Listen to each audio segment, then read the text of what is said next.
কিছুদিন আগেও যেখানে হামলা চালিয়ে ইরানের আর সামরিক সক্ষমতা নেই বলে দাবি করেছিলেন মার্কিন প্রেসিডেন্ট ট্রাম্প, আজ তিনিই প্রকাশ করলেন তেহরানের পাল্টা জবাবে কি পরিমাণ ক্ষয়ক্ষতির শিকার হয়েছে মার্কিন বাহিনী। প্রশ্ন উঠছে, মার্কিন সামরিক সক্ষমতা নিয়ে বড়াই করা ট্রাম্প কি এবার ইরানকে মেনে নিচ্ছেন পরাশক্তি হিসেবে?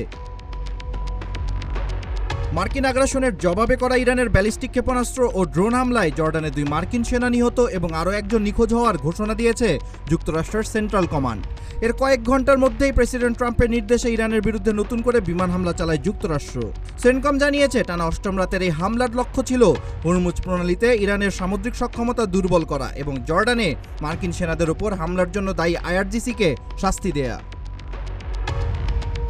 সেন্টকম জানায়, নিহত 2 সেনার পরিচয় এখনই প্রকাশ করা হচ্ছে না। নিহতদের স্বজনদের আনুষ্ঠানিকভাবে না জানানো পর্যন্ত এ তথ্য গোপন রাখা হবে।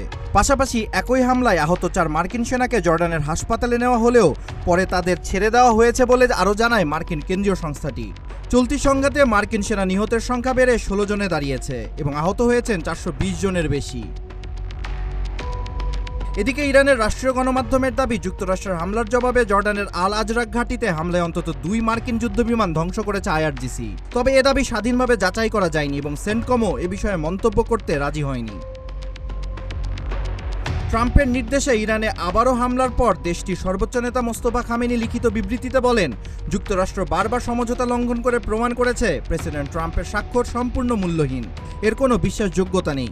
পাশাপাশি তিনি আরও সতর্ক করে বলেন, যুক্তরাষ্ট্রকে এমন শিক্ষা দেওয়া হবে যা তারা কখনো ভুলতে পারবে না।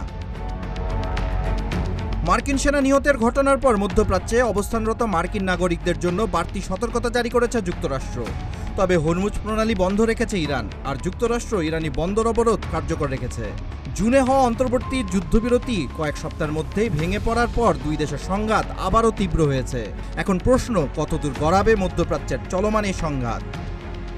Abid Hasan, green TV digital.